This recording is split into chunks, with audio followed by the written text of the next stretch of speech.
নমস্কার, doctor support বাংলায় আপনাকে স্বাগত। আজকের বিষয় হচ্ছে হাঁটা, মানে কিভাবে হাঁটবেন, কিভাবে হাঁটলে বিভিন্ন রোগ থেকে আপনি মুক্তি পাবেন, সেই সব নিয়ে আলোচনা। আজকের এই বিশেষ আলোচনায় আমাদের সঙ্গে রয়েছেন ফর্টিস হাসপাতালের মেডিসিন বিশেষজ্ঞ ডক্টর জয়দীপ ঘোষ। নমস্কার ডাক্তারবাবু। নমস্কার। আপনাকে আমাদের চ্যানেলে স্বাগত। আজকের বিষয়টা আপনি শুনলেন, হাঁটা আজকের দিনে ভীষণ একটা গুরুত্বপূর্ণ, একটা কি বলবো, মানে ভীষণ গুরুত্বপূর্ণ অ্যাকচুয়ালি। তো সেখানে আপনি, আমার চ্যানেলে প্রচুর প্রশ্ন আসছে যে হাঁটবো কিভাবে এবং কিভাবে হাঁটলে আমি বিভিন্ন রোগ থেকে মুক্তি পাবো। আমি আজকে আপনার কাছে প্রথম প্রশ্ন হচ্ছে, হাঁটলে কি সত্যি সুস্থ থাকা যায়? বেশ, একদম।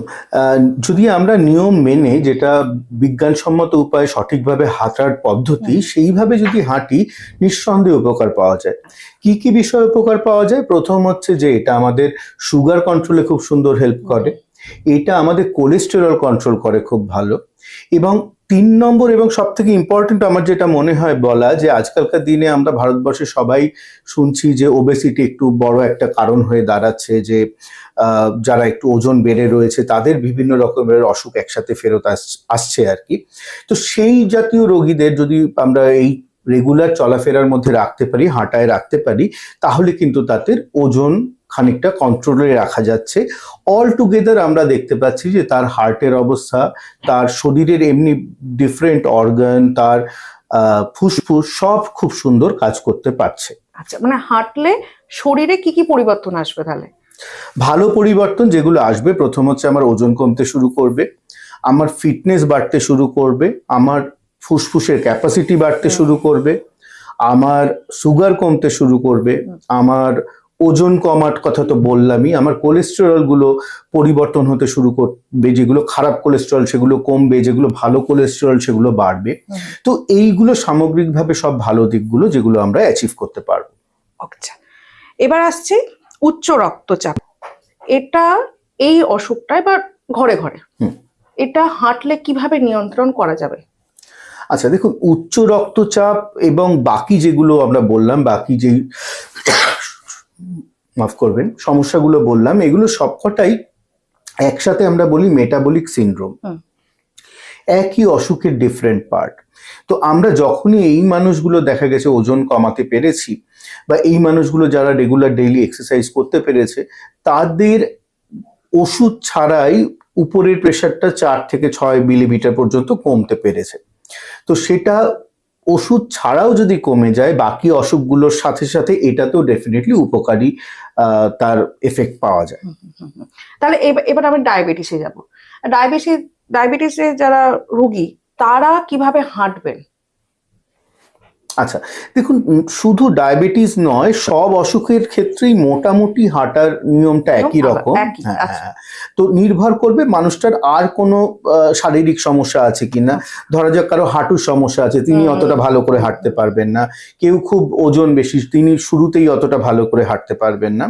সো আমরা সবসময় বলি যে হাঁটা আপনারা শুরু করুন, মোটামুটি যেই নিয়মগুলো আপনারা মানবার চেষ্টা করবেন, যে সপ্তাহে গড়ে আমাদের 150 মিনিট হাঁটতে হবে। তাহলে অন্তত, এবং সেটাও অন্তত 5 দিনে ভাগ করে, মানে একদিনেই 150 মিনিট হাঁটলাম, বাকি দিনগুলো 6 দিন আমি কিছু করলাম না, এরকম নয়। অন্তত 5 দিন, 7 দিন হলে সব থেকে ভালো হয়, 150 মিনিটটাকে ডিভাইড করে করে আমরা হাঁটবো আর কি। কোনোদিন একটু বেশি, কোনোদিন একটু কম হলো, কিন্তু রোজ হাঁটা বা অন্তত 5 দিন হাঁটাটা খুব জরুরি। হাঁটতে গেলে মোটামুটি আমাদের চেষ্টা করতে হবে 100টা স্টেপ প্রতি মিনিটে যেন আমরা ফেলতে পারি। তো আমরা এমনভাবে হাঁটবো যে 100টা স্টেপ আমরা প্রতি মিনিটে ফেলছি, সেটা হলে হাঁটাটার মানে দাঁড়ায়। অনেক লোকই আমাকে এসে বলেন যে ডাক্তারবাবু, আমি তো সকালবেলায় 1 ঘন্টা হাঁটছি। এটা কিরকম ওই পাড়ায় বেড়ানোর মতো হাঁটা হলো, এই তুই কেমন আছিস সবার সাথে গল্প গুজব করতে করতে হাঁটা হলো। সেটা 1 ঘন্টার জায়গায় 1.5 ঘন্টা হলেও সেটা এফেক্টিভ হচ্ছে না। এফেক্টিভ হতে হবে যদি আপনি কনসিস্টেন্টলি ওরকম একটা পেসে হাঁটতে পারেন। এবার এর সাথে আরেকটা জিনিস আমি বলে রাখি, যে ধরুন আপনি কোনোদিনও হাঁটেননি, হঠাৎ করে আজকে হাঁটা শুরু করছেন, তাহলে কিন্তু আপনি একটানা 8 ঘন্টা হাঁটতে পারবেন না, তাই না? মানে হাঁপিয়ে পড়বেন 10 মিনিটের মধ্যে, 5 মিনিটের মধ্যে। তো যখন হাঁপিয়ে পড়বেন সেখানেই থেমে যান। এই হাঁটার মানে যেই এফেক্টটা, এটা কিন্তু একদিন দুদিনের নয়, এটা আমাকে এমন একটা প্রসেস যেটাকে আমাকে টানা চালিয়ে যেতে হবে। আমি 10 দিন হাঁটলাম, 500 গ্রাম ওজন কমলো, তারপর আমি ভুলে গেলাম, সে হাঁটার কোনো মানে মানে অভ্যাসে পরিণত করতে হবে। সো সেই জন্য প্রথম কদিন যদি আমরা একটু অল্প অল্প করেই হাঁটি, তাতেও আমাদের হয়ে যাবে, কিন্তু গ্র্যাজুয়ালি জিনিসটাকে বাড়াবো। আমরা চেষ্টা করব 2-3 মাসের মধ্যে যেন আমরা ওই টার্গেটে গিয়ে পৌঁছই যে আমি প্রত্যেকদিন আধ ঘন্টা মতো হাঁটছি। কিন্তু শুরুর দিকে যখনই আপনি হাঁটতে গিয়ে হাঁপিয়ে যাবেন, হাঁপিয়ে তো আমরা সবাই যাব, কোন হাঁপানোটাতে আপনাকে থামতে হবে সেটা বোঝবার জন্য দরকার হচ্ছে যে আপনি একটা পুরো বাক্য কমপ্লিট করতে পারছেন না। বলতে গেলে আমার যেমন এখন কথা বলতে পারছি, দুজনে বসে বসে আলোচনা করছি, আমরা একটা পুরো সেন্টেন্স নর্মালি বলতে পারছি। যদি হাঁটতে হাঁটতে কোনো সময় আমার এই সেন্টেন্সটা বলার মাঝখানে নিঃশ্বাস নিতে হয়, তাহলে আমি বুঝবো যে না, এবার আমাকে থামতে হবে, আমি আর হাঁটবো না, এই নিঃশ্বাসে কষ্টটা আমার শরীরের যতটা সহ্য তার থেকে বেশি হচ্ছে। আচ্ছা, সো এই বেসিক ব্যাপার যেটুকু মনে রাখতে হবে। আচ্ছা, আমি মনে করুন মানে আমার কাছে প্রশ্ন এসেছে যে আমাকে ডাক্তারবাবু 30 মিনিট হাঁটতে বলেছে সারাদিন। এবার মনে করুন একজন হাঁটছে 15 মিনিট, সকালে হাঁটছে, বিকালবেলা 15 মিনিট হাঁটছে, এটা কি এফেক্টিভ? ভেরি গুড, হ্যাঁ একদম এফেক্টিভ। দেখা গেছে একটানা আমি আধ ঘন্টা হাঁটতে পারি। কেউ যদি সেটা একটানা না পারে ডিফারেন্ট কারণে, তাহলে 3টে স্টেপে 10 মিনিট করে হাঁটলে, 3টে পার্টে 10 মিনিট করে হাঁটলেও একই পরিমাণ কাজ দেবে, বা 2বার 15 মিনিট করে হাঁটলেও একই কাজ দেবে। কিন্তু ওর থেকে আর ছোট করা যাবে না। মানে 5 মিনিট করে আমি 6বার হাঁটলাম তা নয়, কিন্তু এইরকম 3টে সিস্টেমের যে কোনো একটা সিস্টেমে যদি কেউ চালাতে পারেন, সেটাতেও মানে সমপরিমাণ তার উপকার পাওয়া যাবে। আচ্ছা, মনে করুন আমি বাড়ির ছাদে হাঁটছি, বা বাগানে হাঁটছি, বা মাঠে হাঁটছি, কোনটা বেশি উপকারী?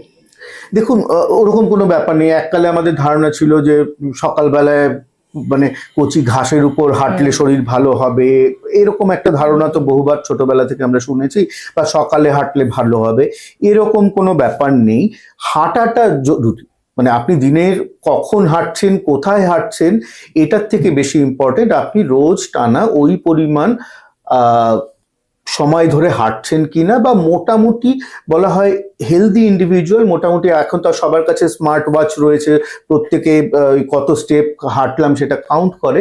মোটামুটি 7,000 থেকে 10,000 স্টেপ যদি আমরা প্রত্যেক দিন হাঁটি, সেটাও রিজনেবলি ভালো হাঁটা চলা আছে। কত স্পিডে হাঁটবো? ওই যে বললাম যে আমরা মোটামুটি 1,100টা স্টেপ প্রতি মিনিটে নিচ্ছি।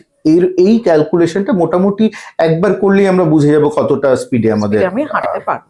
ওকে, সেটা হচ্ছে যে মনে কোনো বিয়ে বাড়ি বা কোনো অনুষ্ঠান বাড়িতে খেলাম, তাদের ডায়াবেটিস রোগী রয়েছে, তারা কি খাবার পর ওই সময় হাঁটতে পারবে, বা কতক্ষণ পর হাঁটবো আমি? না, খেয়ে উঠেও হাঁটা যাবে। এবার ভরপেট আমরা তো আজকালকার দিনে ফরচুনেটলি খুব একটা খাই না। আগেকার দিনে যেরকম হতো একদম গলা পর্যন্ত খেয়ে বসতাম আমরা বিয়ে বাড়িতে গিয়ে, আজকাল সেরকম কেউ করে না, সবাই মোটামুটি একটা রিজনেবল লেভেলে খায়। তারপরে আমার যদি তখনই ফেরার সময় টাইম থাকে, আমি তখনই হেঁটে নেব। কারণ হবে কি, আপনি 10:30 কোনো অনুষ্ঠান বাড়িতে খেতে গেলেই সেটা 10টা-11টা হয়ে যায়। তারপর আপনি বাড়ি ফিরবেন, ফিরে আপনার মনে হলো আরো 1-2 ঘন্টা অপেক্ষা করে আপনি হাঁটা শুরু করবেন, সেটা তো হয়ে উঠবে না, ততক্ষণে ঘুম চলে আসবে। তো নাই আমার থেকে কানা মামা ভালো, আপনি বাড়িতে ফিরে এসে তক্ষুনি হাঁটা শুরু করুন। অন্তত ওই যেটুকু স্টেপ আপনার ওই দিনের বরাদ্দ ছিল রাত্রিবেলার জন্য, সেটাকে কমপ্লিট করুন। যারা স্থূলকায়, তারা কিভাবে হাঁটলে রোগা হব? দেখুন, দুটো সিস্টেমে আমি যে বললাম যে মূলত হাঁটার জন্য আমরা ওই সিস্টেমই বলছি যে প্রত্যেকদিন 7 থেকে 10,000 স্টেপ হাঁটতে হবে। একটা মানে মোটামুটি একটা স্পেসে হাঁটতে হবে। কেউ কেউ আছে যারা বলে যে না, আমি প্রত্যেকদিন তো আমার পক্ষে অতটা করে সময় দেওয়া সম্ভব না, 8 ঘন্টা করে, বা একটা না অনেকক্ষণ ধরে অফিসে থাকতে হয়, ঠিক। তো সেই মানুষরা বলবে যে আমি দিনে তো 8 ঘন্টা করে আমি টাইম পেয়ে উঠবো না। তো সেক্ষেত্রে আমরা অন্য একটা প্রসেস বলি, সেটা হচ্ছে সপ্তাহে 75 মিনিট হাই ইন্টেন্সিটি এক্সারসাইজ, মানে আমরা জগিং করলাম বা দৌড়লাম, সেটা কিন্তু হাঁটা নয়, ঠিক আছে? তো সেরকম যদি করি, তাহলে 30 মিনিটের জায়গায় ওটা 15 মিনিট করলেও আমার কিন্তু ইকুয়ালি কাজ, মানে শরীর এফেক্টিভলি ওয়েট রিডিউস করবে। এবার যারা স্থূলকায়, যাদের ওজন বেশি, তাদের কিন্তু হাঁটার দুটো পার্ট, একটা পার্ট হচ্ছে তার শরীর রোগা করতে গেলে হাঁটতে হবে, এবার তাদের যত ওজন বেশি তাদের কিন্তু হাঁটুতে অস্টিওআর্থ্রাইটিস বলে একটা অসুখ তৈরি হয়। তো দেখা যাবে একটু বয়স্ক মানুষদের আপনি যদি জোর করি যে আপনি জোরে হাঁটুন, বাড়ির সবাইকে, বাবা মাকে আমরা বললাম একটু জোরে হাঁটো, বারবার হাঁটো, তারা বলবে হাঁটুর ব্যথা হচ্ছে হাঁটতে গেলে। সো ওই জিনিসটা কিন্তু ব্যালেন্স করাটা খুব জরুরি, যে এমন যেন আমরা তাকে না করি তার তো সুগার হয়তো 10 মানে পয়েন্ট কমলো, কিন্তু হাঁটুর সমস্যা আরো 20 পয়েন্ট বেড়ে গেল, তো আলটিমেটলি খুব একটা লাভ কিছু হবে না। তো সেই মানুষটা কতটা সহ্য করতে পারে সেই হিসাবে তাকে হাঁটতে আমরা আস্তে আস্তে মোটিভেট করতে থাকবো। আচ্ছা, এটা নিয়ে এই ওবেসিটির ব্যাপারটা নিয়ে যখন বললেন এবং বয়স নিয়েও যখন বললেন, কোন বয়স থেকে হাঁটলে মানে হাঁটা যাবে, কোন বয়স থেকে, এটা একটু বলবেন। আরেকটা হচ্ছে ওবেসিটির সঙ্গে যে হাঁটবো, আমি ওজন কমাবো এবং ওজন কমানোর সাথে সাথে হাঁটবো, যোগ ব্যায়াম করবো, এবং আপনি বললেন জগিং এর ব্যাপারটা বললেন, তার সাথে ডায়েটটা কি করব? ঠিক, আমি এই ডায়েটের প্রশ্নটাই বলতে যাচ্ছিলাম যে এটা খুব ইম্পর্টেন্ট। মানে ব্যাপার হচ্ছে যে ডায়েটে যেই পরিমাণ ক্যালোরি খাচ্ছি সেটা হচ্ছে আমার ইনটেক, আমি এক্সারসাইজ করে, হেঁটে, জগিং করে যা বের করছি সেটা আমার হচ্ছে আউটপুট। তো এই ব্যালেন্সটা কিন্তু খুব জরুরি। আমি ধরুন 2000 কিলো ক্যালোরি হেঁটে খরচ করলাম, কিন্তু আমি 4000 কিলো ক্যালোরির খাবার খেয়ে নিলাম, তাহলে কিন্তু 2000 আমার এক্সট্রা শরীরে জমাই হলো, তাহলে আমি যতই হাঁটি সেই হাঁটাটা আমার এক ফোঁটাও লাভের লাভ কিছু হলো না। হ্যাঁ, সো ওই দুটো জিনিস, আমি কতটা ইনটেক করছি আর কতটা শরীর থেকে আমি খরচ করছি এনার্জি, এই দুটোর ব্যালেন্স থাকাটা কিন্তু সব থেকে জরুরি। তো খাওয়া দাওয়ার কন্ট্রোলটাও খুব মেপে করা। আপনারা যদি কোনো ডাক্তারের পরামর্শে থাকেন তাহলে সেই ডাক্তারদের গিয়ে বললে তারা আপনার লাইফস্টাইল, আপনার কাজের অবস্থা, আপনার কি কি অসুখ আছে, আপনার ওজন, বিএমআই কতটা, এটা ধরে নিয়ে তারা একটা ক্যালোরি কাউন্ট করে আপনাকে বলে দিতে পারেন যে আপনার এত কিলো ক্যালোরির মতো ডায়েট দরকার। সেটা ডায়েটিশিয়ানের সাথে আমরা আলোচনা করে একটা ডায়েট চার্ট ফিক্স করতে পারি। কিন্তু ডেফিনেটলি ডায়েট অ্যান্ড এক্সারসাইজ দুটোই একসাথে সমান পরিমাণ মানে প্রয়োজনীয়। নেক্সট হচ্ছে কোন বয়স থেকে আমরা হাঁটা চলা শুরু করতে পারি। দেখুন, হাঁটা চলার তো কোনো বয়স হয় না, যখন থেকে আমরা খেলাধুলো করছি, বাচ্চা আছি, সেই সময় থেকেই মোটামুটি তো চলাফেরা হয়। দিনে যদি কেউ আধ ঘন্টা ফুটবল খেলে তার যথেষ্ট বাচ্চা বয়সে এক্সারসাইজ হয়ে যায়। এখন তো বাচ্চাদেরও তো ওবেসিটি শুরু হয়ে গেছে। একদম। তো প্রবলেম হচ্ছে দেখবো আমরা তাদের ওবেসিটি হচ্ছে যারা কিন্তু বাইরে খুব একটা বেরোচ্ছে না, সকাল থেকে স্কুল, তারপরে টিউশন, তারপরে অমুক কোচিং, তারপর বাড়িতে খাওয়া দাওয়া, এর বাইরে তাদের কিন্তু সোশ্যাল লাইফ, বাইরে বেরোনো, দুটো খেলাধুলো করা, সেই জিনিসগুলো কিন্তু চলে যাচ্ছে। তো সেটাও যদি হয়, আজকালকার দিনে ট্রেডমিল লোকজন তো অ্যাফোর্ড করতে পারেন, আমার মনে হয় যে সেরকম একটা জিনিস কিনে যারা ওবিস, যারা বাচ্চারাও যারা মানে ওজন বেশি অথচ তারা বাইরে খেলাধুলো করবার সুযোগ পাচ্ছেন না, তাদের জন্য অন্তত ট্রেডমিলে খানিকক্ষণ করে রোজ দৌড়ানোর প্র্যাকটিস রাখা উচিত। আর বড়রা যারা মোটামুটি একটা জব করছেন, পরিবারে কারোর হার্টের সমস্যা আছে বা সুগার আছে বা প্রেশার আছে বা আমাদের ওজন বেড়ে যাচ্ছে, তারাও কিন্তু তখন থেকেই শুরু করে দিন, কারণ এটা শুরু করার কোনো সময় নেই। মানে যত আগে করব তত ভালো, তত বেশি আমি ফিট থাকতে পারবো। মানে আমি ওজন বাড়িয়ে ফেলে তারপরে কমালাম, তার থেকে বেশি আমি শুরু থেকেই ওজনটাকে কন্ট্রোলে রাখলাম, সেটা অনেক বেশি গ্রহণযোগ্য হবে। আর আচ্ছা, এবার আমি আসছি যে অনেকের সময় মানে যারা হাঁটা শুরু করছেন, মনে করুন কাল থেকে আমি হাঁটতে শুরু করবো, কারণ শীতটা তো কমে গেছে, এখন সবাই মোটামুটি হাঁটতে শুরু করবেন। অনেকের ধারণা হচ্ছে আমাকে না খুব ফিটফাট করে হাঁটতে হবে, বা আমাকে খুব সুন্দর একটা জামা কাপড় কিনে আবার অনেকে শপিং করেন হাঁটাহাঁটি করার জন্য। মানে কোনো কি নির্দিষ্ট কোনো পোশাক রয়েছে হাঁটাহাঁটির জন্য? না, দেখুন, হাঁটাহাঁটি কোনো পোশাকের দরকার পড়ে না, নির্ভর করে আপনি কোন যেই সময়টায় হাঁটছেন সেই সময়টার পরিবেশ কেমন। মানে আপনি যেমন শীতকালের দিকে বা একটু ওই মানে যখন প্রচন্ড গরম পড়েনি তখন হয়তো ট্র্যাক স্যুট গুলো পরে হাঁটতে পারেন, কিন্তু প্রচন্ড গরমে আপনি কিন্তু ওই রকম টাইপের সুতির জামা কাপড় ছাড়া আপনার পক্ষে হাঁটাটা অনেক কষ্টকর হবে। সো এটা মানে হাঁটার জন্য আলাদা করে দরকার নেই, কোন সময় হাঁটছি সেই সময়কার যেরকম নর্মাল মানে পোশাক পরিচ্ছদ আমরা পরি সেরকম জিনিসপত্র রাখাটা সব থেকে জরুরি। মানে আপনাকে কমফোর্টেবল থাকতে হবে, একদম, মানে কমফোর্ট হয়ে আপনি বাইরে হাঁটেন। এবার মনে করুন হাঁটার সময়, এখন তো শীতকালে অনেকে মানে হেঁটেছেন, না হলে হাঁটেনি, বাড়িতে ঘোরাঘুরি করেছেন। এবার মনে করুন বর্ষাকাল আসছে, তো বর্ষাকালে বৃষ্টি পড়ছে, বাড়িতে ট্রেডমিলও নেই, কি করব? দেখুন, এই পার্টে না সব থেকে ভালো এক্সারসাইজ, এটা ছোটবেলা থেকে আমরা সবাই বলে আসি, সব থেকে ভালো এক্সারসাইজ ঘরের মধ্যে দরজা বন্ধ করে দিয়ে অন্তত 10 মিনিট হাত পা খুলে নাচ করা, একদম উদ্দাম নৃত্য যেটাকে বলে আর কি। সো ডিস্কো নাচ, আপনি মানে কেউ কেউ কিছু কিছু মানুষ ভালো নাচতে পারেন, তারা হয়তো নাচটাকে এনজয় করবেন। আমরা যারা ভালো নাচতে পারি না, লোকের সামনে নাচতে লজ্জা লাগবে, তারা ঘরের দরজা বন্ধ করে দিয়ে একটা ভালো হেডফোনে গান চালিয়ে দিয়ে একটা 10 মিনিট যদি জোরে আমরা হাঁটা চলা বা মানে হাত পা নাচাতে পারি, যেটাকে ওই বিভিন্ন রকমের আজকাল এক্সারসাইজের যা পারি, হ্যাঁ সেরকম করলাম, সেটাতেও কিন্তু যথেষ্ট এফেক্টিভলি আমরা ওই পরিমাণ ক্যালোরি খরচ করতে পারবো। আচ্ছা আচ্ছা, তাহলে এর সাথে কি আমরা কি প্রোটিনটা যোগ করব? দেখুন, প্রোটিন সবসময় দরকার, কারণ আমাদের মাসল বিল্ড আপের জন্য, মানে আমি শরীরে, আমার কাজ হচ্ছে আমার শরীরে এক্সেস চর্বিটাকে কমানো, কিন্তু মাসলটাকে, লিন মাস যেটা, সেটাকে ভালো রাখা।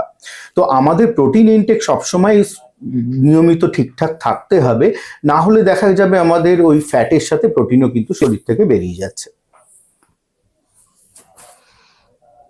এবার একটা গুরুত্বপূর্ণ প্রশ্নে আসছে, সেটাতে মানে সেই অবস্থা এবং সেই পরিস্থিতিতে মানুষ যেতে চায় না, সেটা হচ্ছে মেন্টাল হেলথ। মেন্টাল হেলথের সঙ্গে হাঁটা কতটা গুরুত্বপূর্ণ, এবং হাঁটলে কি মানে মেন্টাল যে স্ট্রেস থাকে বা ডিপ্রেশন থাকে, এগুলো কি কমে? একদম একদম, দুটো কাজ। শুধু হাঁটা নয়, যে কোনো এক্সারসাইজেই দেখা গেছে যারা জিম করেন নিয়মিত, তাদেরও দেখা গেছে শরীরে যেগুলো হ্যাপি হরমোন, যেগুলো হ্যাপিনেস কোশেন্ট বাড়ায়, সেই হরমোনগুলো সিক্রিশন যথেষ্ট অ্যাপ্রোপ্রিয়েট হয়। তো তারা সবসময় দেখা যায় ডিপ্রেশন থেকে যথেষ্ট বাইরে থাকেন। এবার এটার বাদ দিয়েও আরেকটা সোশ্যাল পার্ট রয়েছে। দেখুন, সকালবেলা একদল বন্ধু একসাথে বেরোলো, চায়ের দোকানে গিয়ে দুটো আড্ডা হলো, তাদের দুটো গল্প গাছা হলো। এই যে সকালবেলায় একটা মানে নির্ভেজাল আড্ডা, সেটা কিন্তু মানসিক স্ট্রেসগুলো কমাতে যথেষ্ট সাহায্য করতো, আমরা দেখেছি আগেকার দিনের লোকদের। আমরা আজকাল আনফর্চুনেটলি সেটা করে উঠতে পারি না, কিন্তু সেটা ডেফিনেটলি অন্য আরেকটা পার্টেও সাইন্টিফিক মানে ফিজিক্যালি যেটা হয়, সেটা হচ্ছে ওই হ্যাপি হরমোনসগুলোর সিক্রিশনস বেড়ে যায়। 2 নম্বর হচ্ছে যে ওই যে সকালবেলায় নির্ভেজাল আড্ডা কথা বলতে গিয়ে তো সেটা একটা স্ট্রেস রিলিভারে কাজ করে।